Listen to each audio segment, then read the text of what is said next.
Baik, Assalamualaikum warahmatullahi wabarakatuh. Jadi kali ini saya akan menjelaskan tentang I2 Application Structure. Jadi kita akan membahas tentang bagaimana struktur aplikasi yang ada pada I2. Jadi sebagaimana yang kita ketahui, aplikasi 2 ini menganut pola desain MVC, yakni memisahkan antara bagian model, view, dan controller. Di mana model ini merepresentasikan data logika bisnis serta aturan yang ada. Sedangkan view merepresentasikan masukan keluaran dari model, dan controller merupakan yang akan menerima masukan dan merubahnya menjadi perintah untuk mengakses model dan akan menampilkan view. Jadi nanti ini akan berjalan seperti sebuah siklus, di mana dari controller yang mengakses model kemudian mengirimkan datanya untuk ditampilkan di view.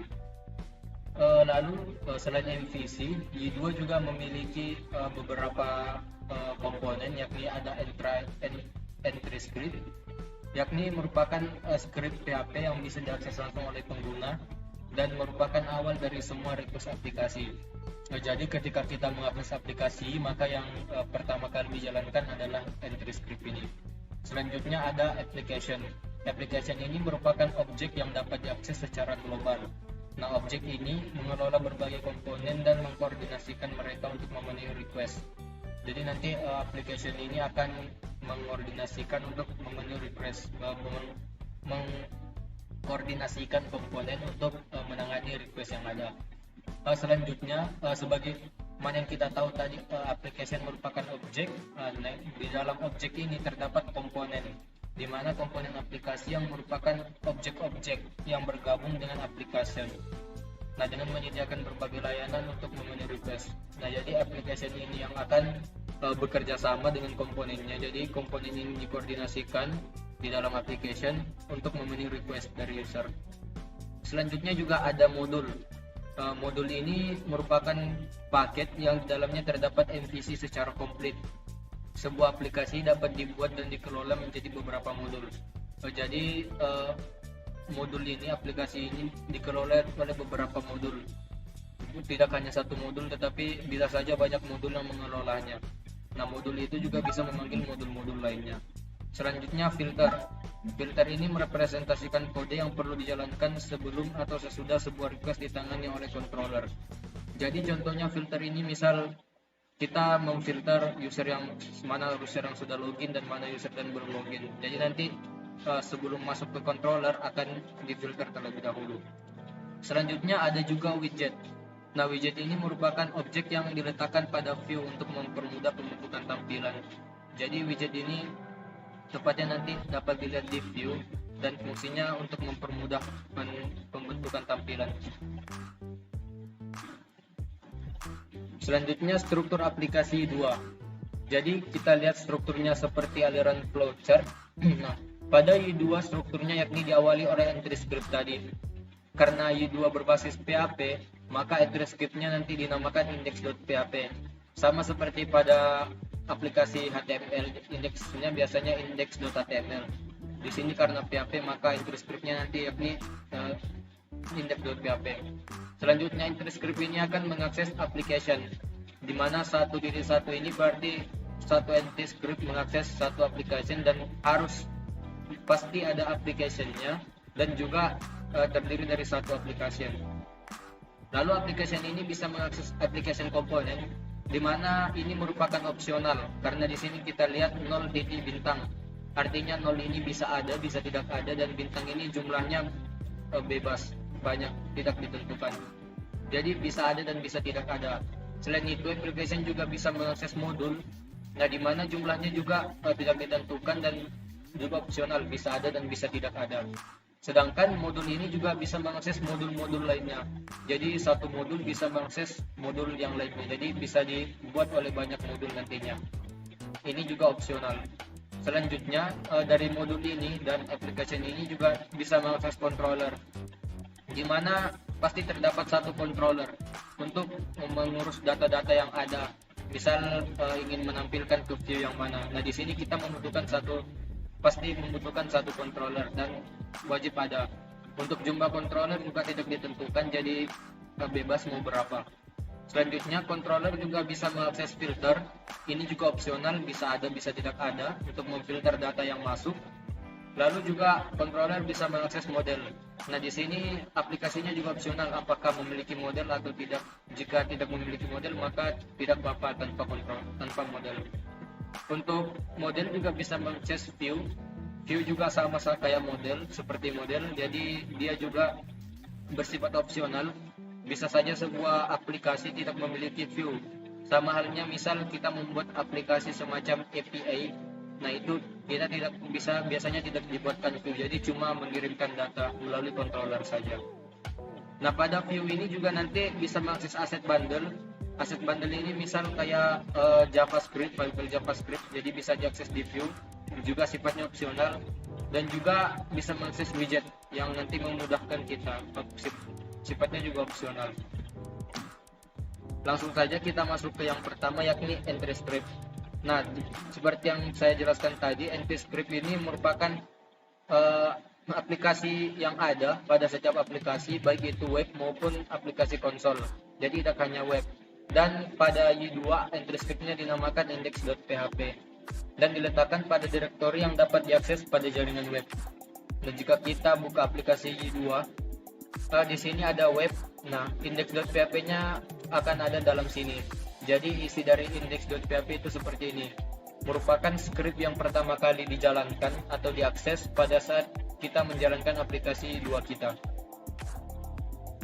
Nah, pada index.php ini ada beberapa hal, yakni mendefinisikan konstanta global. Nah, konstanta global itu seperti ini, diawali dengan define.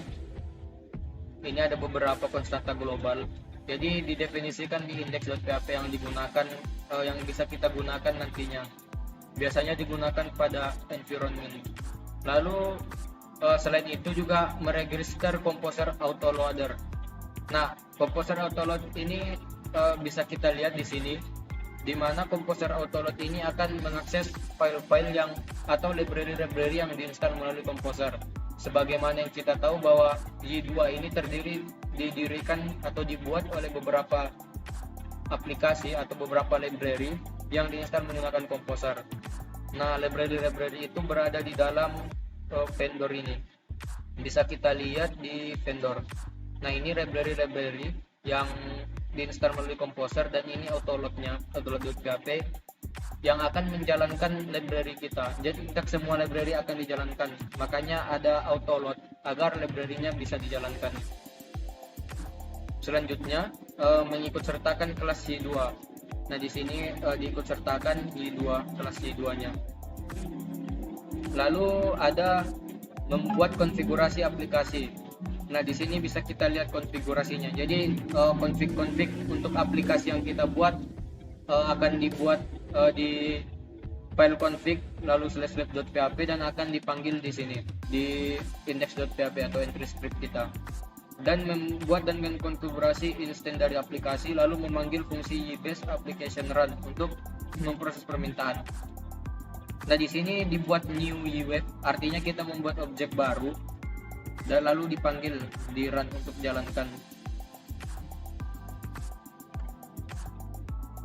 Nah, oke, selanjutnya kita lanjut untuk, nah ini tadi entry scriptnya sudah kita coba, jadi seperti ini tampilannya pada index.php. Selanjutnya application. Nah, jadi application ini objek yang memiliki keseluruhan struktur atau siklus hidup dari Y. Setiap aplikasi Y2 mempunyai sebuah objek aplikasi yang dibuat di entry script. Ya, ini tadi kita lihat objek aplikasi jadi new web application, jadi dibuat di index.php pada entry script. Lalu konfigurasi dari aplikasi juga objek ini bisa sebelumnya objek ini aplikasi dapat diakses secara global melalui YF. Lalu konfigurasi dari aplikasi juga akan dimuat bersamaan dengan pembuatan aplikasi di entry script. File konfigurasi untuk basic template defaultnya bernama web.php. Nah, ini kita lihat, jadi config, variabel config berisi config di mana namanya web.php, lalu akan dimuat saat kita membuat objek aplikasi di sini. Jadi semuanya dijalankan pada entry script. File konfigurasi berisi properti komponen dan modul yang digunakan oleh aplikasi. Jadi file konfigurasi itu berisi komponen, properti, dan modul yang nanti akan kita gunakan. Yang pertama yakni kita bahas mengenai properti. Application property. Properti dari aplikasi 2 dapat diakses melalui y.2.2f, lalu nama propertinya apa. Jadi kita memilih properti apa yang akan kita gunakan. Kita juga nanti bisa membuat properti kita sendiri. Berikut record properti dari aplikasi, yakni ada y-based application ID, menyimpan ID dari aplikasi kita. Lalu y-based application base path, properti yang digunakan untuk menentukan root directory dari aplikasi. Jadi root directory aplikasi kita ada di mana. Lalu juga ada beberapa properti lainnya, yakni application name, nama dari aplikasi kita. Lalu components, properti yang digunakan untuk menentukan komponen yang dapat digunakan oleh aplikasi. Jadi komponen apa yang akan kita gunakan. Lalu ada modul, menentukan modul-modul yang digunakan oleh aplikasi. Dan application default root, menentukan root default dari aplikasi kita. Misal langsung saja kita contohkan untuk yang name sama default root ini akan kita coba. Jadi untuk konfigurasi bisa kita lihat di sini config, lalu web.php.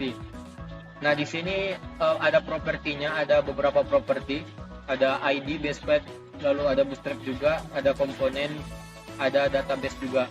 Jadi semua properti ini tidak akan digunakan kecuali jika kita memanggil propertinya. Cara memanggilnya seperti tadi, $2 $f, lalu nama aplikasinya apa, nama propertinya apa. Di sini ID-nya basic, misal kita ganti jadi me application.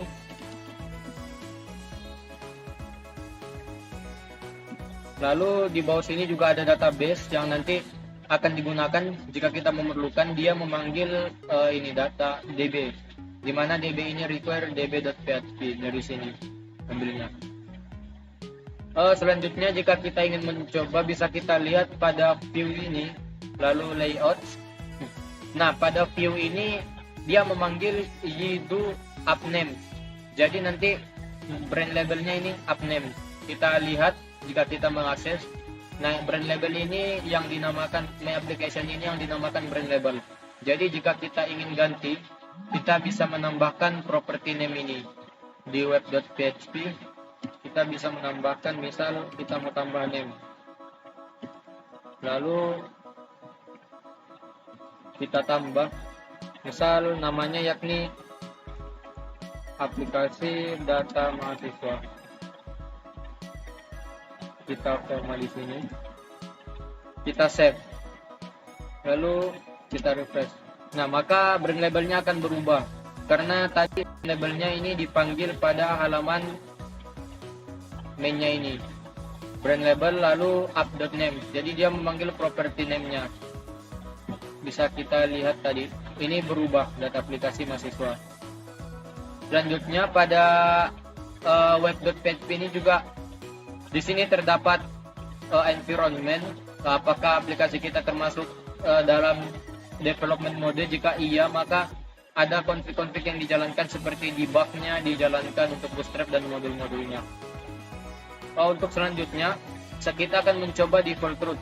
Jadi default root itu adalah root yang default, di mana saat kita mengakses aplikasi kita, jika kita tulis seperti ini localhost lalu halaman aplikasi kita basic/web, maka default rootnya akan mengarah ke halaman index ini. Jadi dia mengarah ke index.php. Dia mengarah ke sini. Tapi padahal kan kita tidak menuliskan index.php di sini. Makanya dikatakan default root. Jika kita ingin mengganti, jadi misal kita mau arahkan ke halaman mahasiswa/index. Nah, kita mau arahkan ke halaman sini saat diakses. Jadi pertama seperti ini, lalu kita ganti. Di sini kita tambah untuk default root. Default root. Ini mahasiswa tadi, mahasiswa index. Kita save. Nah, saat kita refresh, maka akan otomatis diarahkan ke sini. Kita tidak menulis lagi scriptnya. Maka seperti itu jika kita ingin mengganti default root pada aplikasi 2 kita.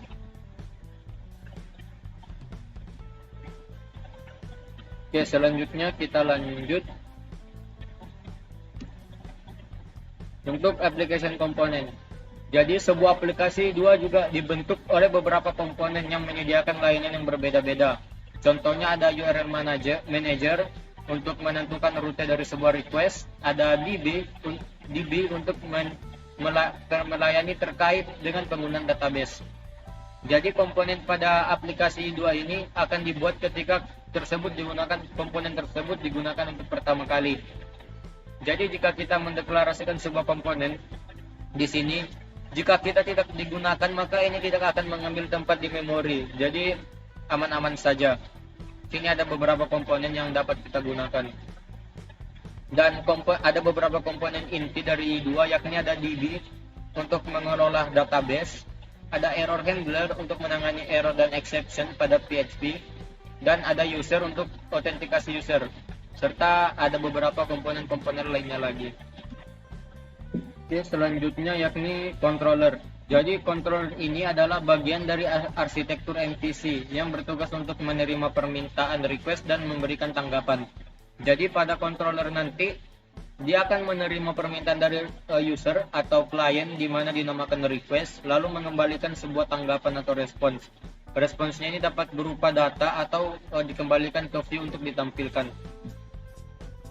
Nah, ini bisa kita lihat menurunkan permintaan ke model dan memasukkan hasil pemrosesan dari model ke dalam view, lalu mengembalikan tanggapan. Nama file PHP dari sebuah controller ada formatnya, jadi formatnya yakni controller ID dan control.php. Jadi wajib di belakangnya kita tuliskan controller.php. Misal untuk jurusan, jadi jurusan control.php di mana ID-nya yakni jurusan. Oke, selanjutnya yakni controller action.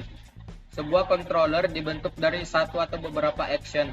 Jadi bisa kita lihat di dalam controller kita, misal kita akses controller, ada di dalam sini controller, lalu untuk mahasiswa controller. Nah, ini ada beberapa action, ada action delete, ada action update, ada action create, dan juga ada action view, ada action index. Jadi terdiri dari beberapa action.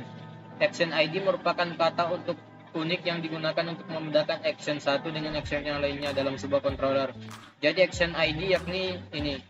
Misal index, ID-nya index, lalu ID-nya view, ID-nya create. Dan action ID tulis dalam format action, lalu action ID. Jadi ditulis action dulu terus action ID-nya apa. Pengguna dapat mengakses action dari controller menggunakan route dengan format controller ID, lalu action ID. Sebagai contoh, action create dari jurusan controller melalui route. Jadi misal kita ingin mengakses sebuah controller seperti ini, jadi controller ID-nya yakni mahasiswa, kita ingin mengakses mahasiswa, lalu action ID-nya yakni tadi misal create. Nah, maka kita akan diarahkan ke sini, action create, yang akan mengembalikan sebuah nilai render create dan mengikut sertakan sebuah model. Lalu secara default action index akan dipanggil jika dalam request hanya menyebutkan nama controller saja atau tanpa controller, tanpa action. Action default dapat digunakan melalui property default action. Kita lihat di sini, jadi jika kita tidak menampilkan action ID-nya, jika kita hanya menulis controller ID, maka yang akan diakses yakni yang index, action index-nya. Jadi yang akan diakses yang ini sama saja. Jika kita ingin mengubah, jadi di sini bisa kita tambahkan ini default action. Di sini kita tambah public default action sama dengan create, lalu kita save. Maka saat kita memanggil ini hanya mengikutsertakan controller ID yang akan diakses, yakni action create. Jadi seperti itu. Jika kita ingin mengganti default actionnya, ini saya kembalikan saja menjadi index. Maka akan kembali seperti semula. Oke, kita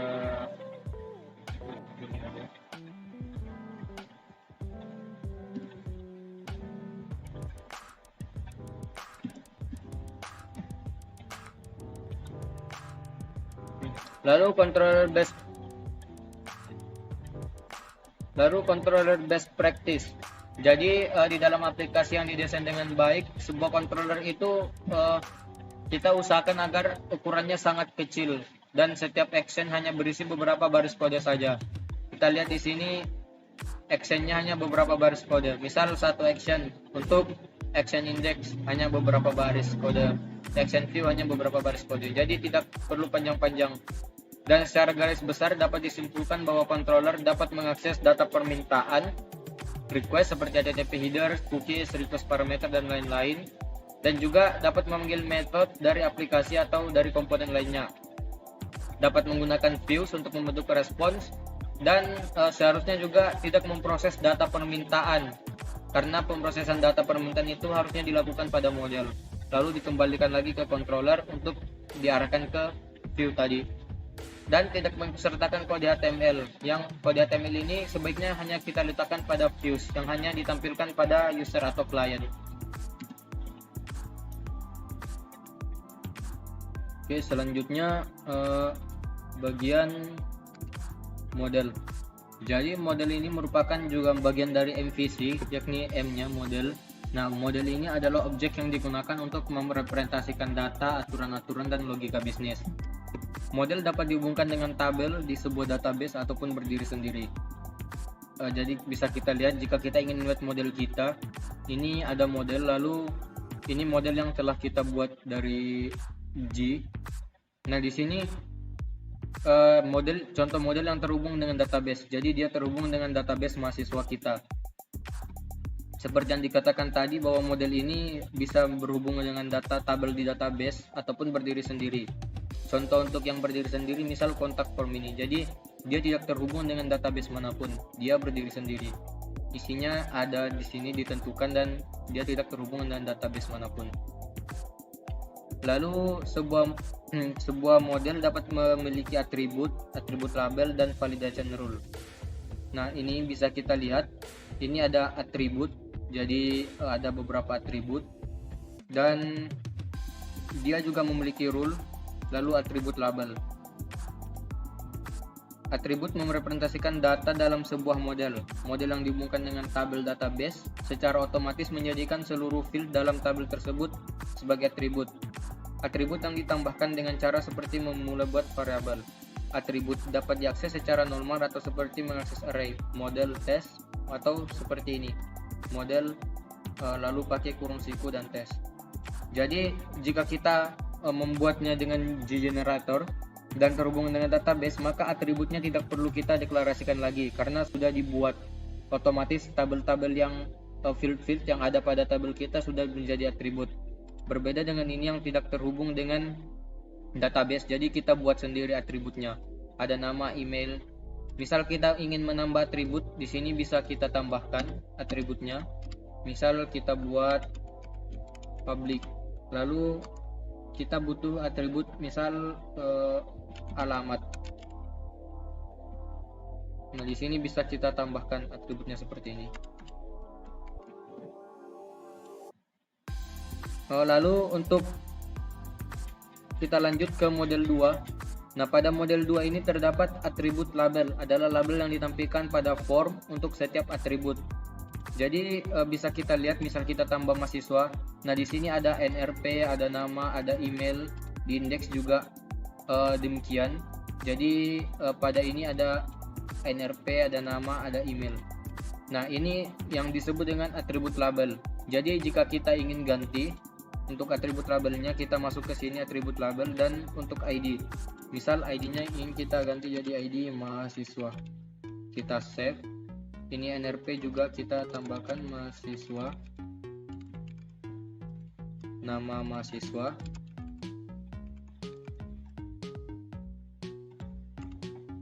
email mahasiswa. Kita save. Lalu kita refresh. Nah, bisa kita lihat ini akan berubah.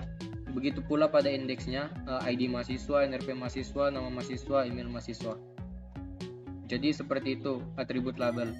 Selanjutnya, jika model dibuat menggunakan G, maka semua field dalam tabel akan dibuat atribut label. Seperti yang dicontohkan tadi sebelum kita ubah itu dia mengikuti nama dari field yang ada pada tabel kita. Jadi itu salah satu keunggulan dari G. Dan ada validasi juga. Setiap data untuk sebuah model diterima dari pengguna harus divalidasi terlebih dahulu. Jadi misalnya kita ingin memvalidasi untuk nomor telepon tidak boleh lebih dari 15. Maka di sini kita tambah max, lalu tanda sama dengan, lalu besar dari 15. Dan jika emailnya harus dalam bentuk email, bisa kita tambahkan rule-nya, kita tulis email dan lain-lain. Sebagai contoh, kita bisa lihat di sini NRP dan nama ini required, artinya not null, tidak boleh kita isi. Jadi saat kita mengisi form untuk NRP-nya kita kosongkan seperti ini, maka akan ada pemberitahuan. Saat kita save, maka tidak bisa karena ini harus diisi. Jika kita ubah, kita komen, kita tambahkan komen di sini, artinya boleh kosong. Nah, di saat kita tidak isi, kita hanya mengisi siswa@gmail.com. Saat kita save, kita refresh dulu, lalu kita isi siswa@gmail.com. Nah, saat kita save, datanya masuk. Padahal pada database kita set not null, maka sebaiknya tidak dilakukan. Kita hapus saja. Lalu kita uncomment lagi yang ini. Lalu pada NRP di sini ditulis max 10, jadi tidak boleh lebih 10. Misalnya NRP ini kita tambah 1 2 3 4 5 6 7 8 9 0 1. Nah, ini sudah tidak bisa ditekan lagi. Jadi maksimalnya 10. Lalu jika kita ingin menambahkan rule pada email, jadi misal di sini kan jika kita hanya menuliskan seperti ini, misal mahasiswa ini bisa. Jadi NRP-nya misal 13.022, namanya mahasiswa 1.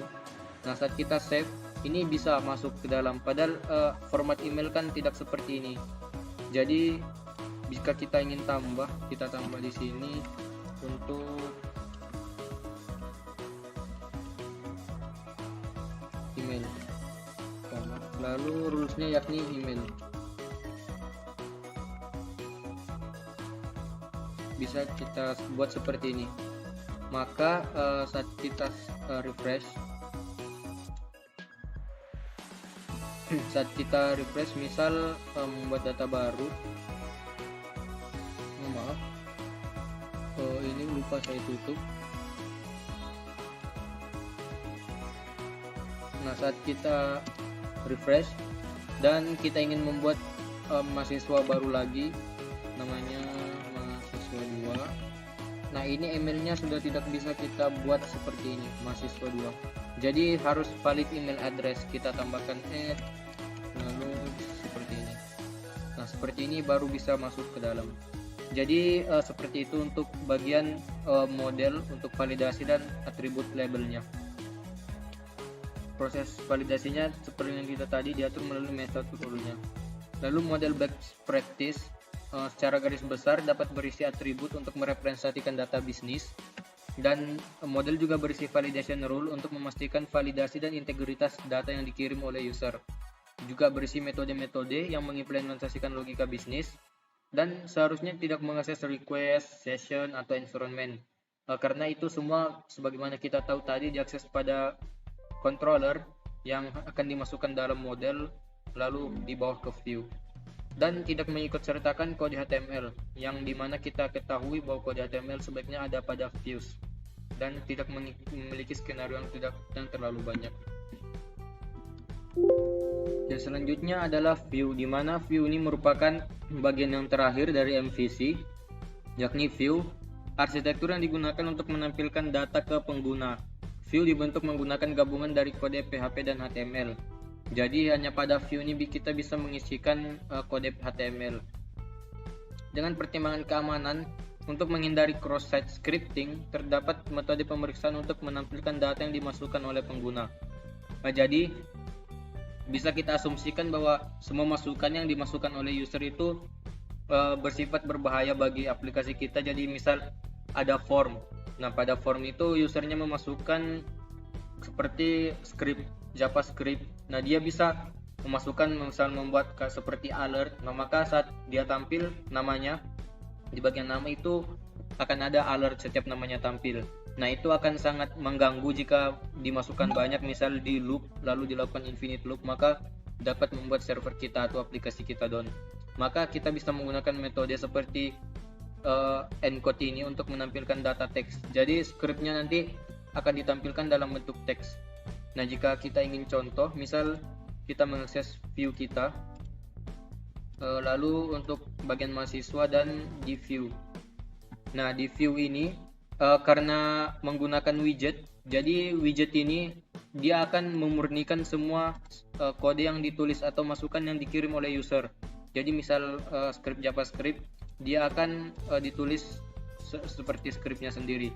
Misal kita tambah untuk mahasiswa, sini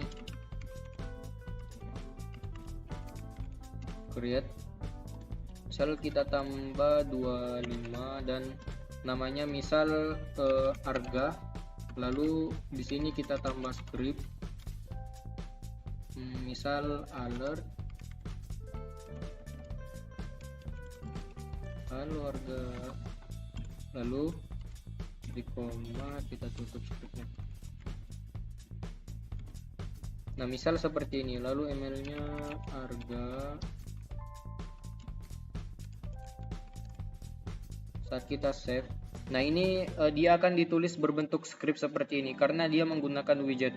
Tetapi jika tidak menggunakan widget, misal ini saya copy, lalu kita langsung tulis di kodenya sini, misal kedua, lalu sama dengan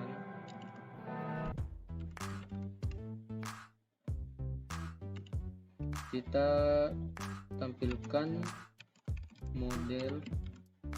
Jadi cara mengakses modelnya tadi seperti ini, model nama. Kita refresh. Oh, sepertinya ada kesalahan. Oh, saya salah tulis script, maaf. Oh, di sini alert, lalu ini ketik 2. Nah, saat kita save, maka nanti akan tampil seperti ini, ada alert terlebih dahulu. Nah, itu akan sangat mengganggu jika dibuat banyak. Maka untuk memurnikan ini kita bisa menggunakan HTML encode.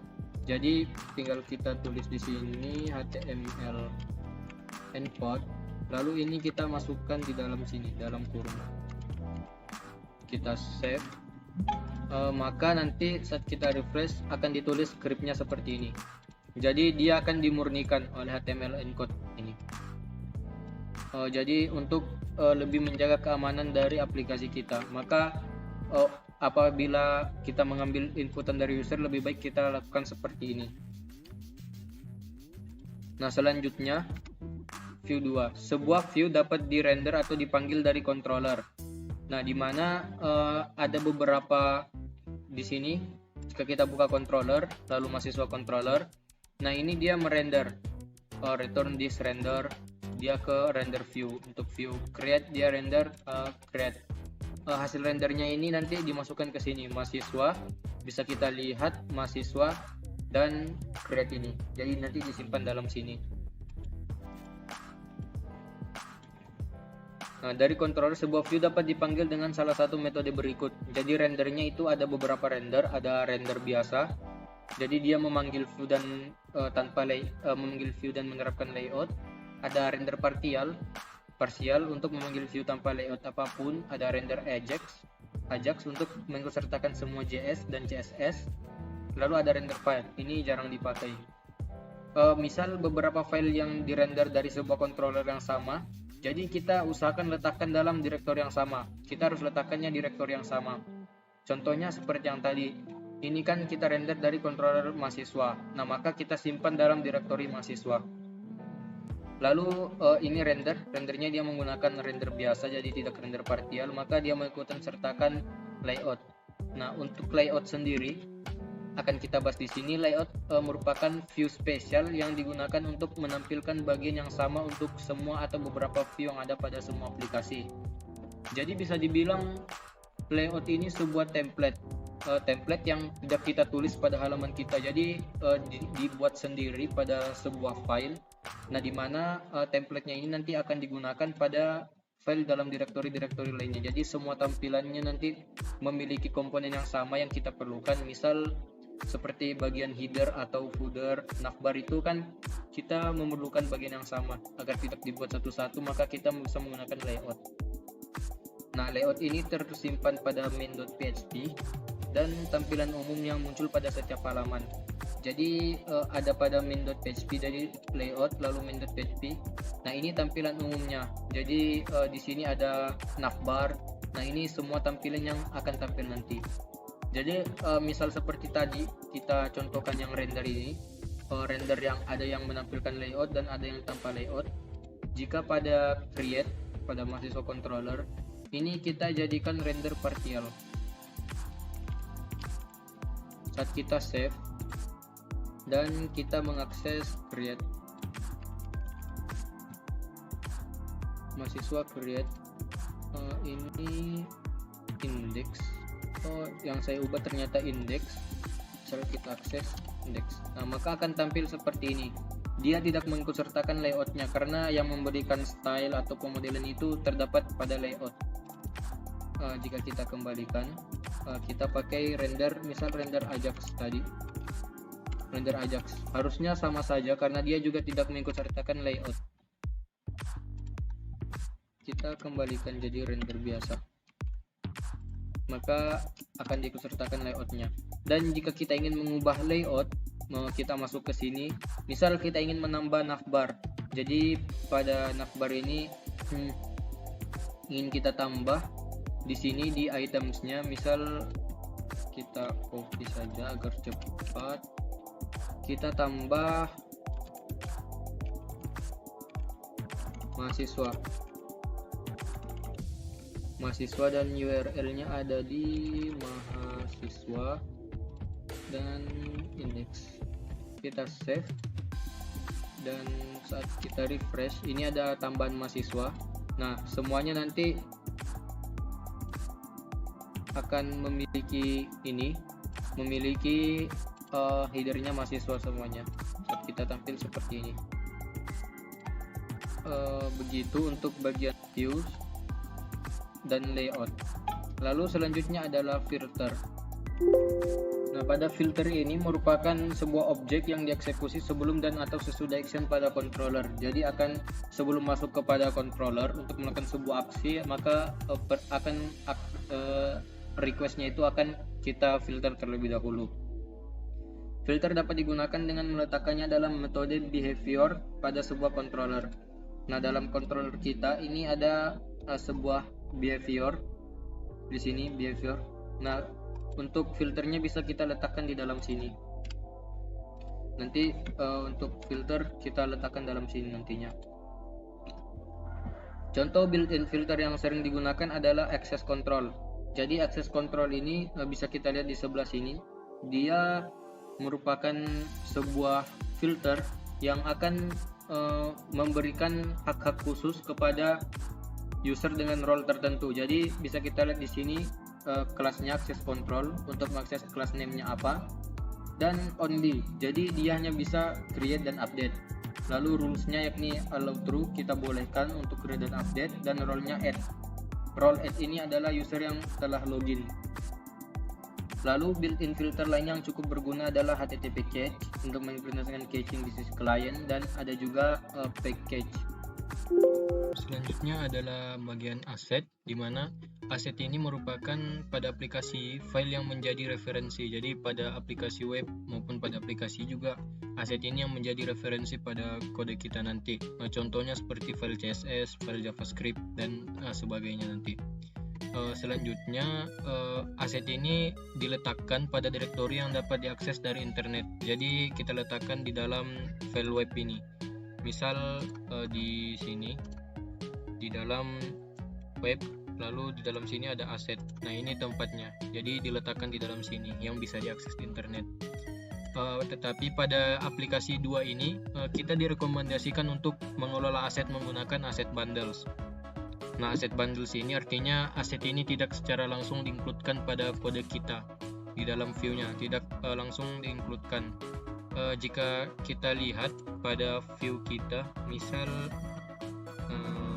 view, lalu mahasiswa di view ini, nah di sini tidak diinkludkan aset yang digunakan, tidak ada file CSS-nya, file JavaScript-nya. Tetapi asetnya ini dia jadi bundle, tidak harus diletakkan pada direktori yang diakses jaringan web. Dia ada di dalam sini, di dalam aset sini. Nah, ada namanya file appasset.php. Nah, pada appasset.php ini kita mendeklarasikan aset yang digunakan di dalam sini. Jadi ada ini CSS, CSS yang digunakan, lalu depends-nya juga bisa kita deklarasikan di sini, ada yset, ada yasset, dan juga ada bootstrap asset yang digunakan. Nah, di saat pada aset misalkan setelah melalui upgrade, file aset otomatis akan diperbarui. Jadi aset juga nanti otomatis akan diperbarui. Dan jika kita menjalankan asetnya, nanti jika asetnya yang dibutuhkan dijalankan, maka di dalam file yang tadi, di dalam aset ini akan dibentuk folder-folder seperti ini. Jadi ini hasil aset bundle yang dijalankan. Isinya seperti ini. Dia menginkludkan beberapa aset yang kita gunakan jika dijalankan. Oke, selanjutnya pada Y2 juga ada widget. Widget akan secara otomatis mengumpulkan file aset yang dibutuhkan. Jadi widget itu contohnya seperti ini. Ini ada tabel.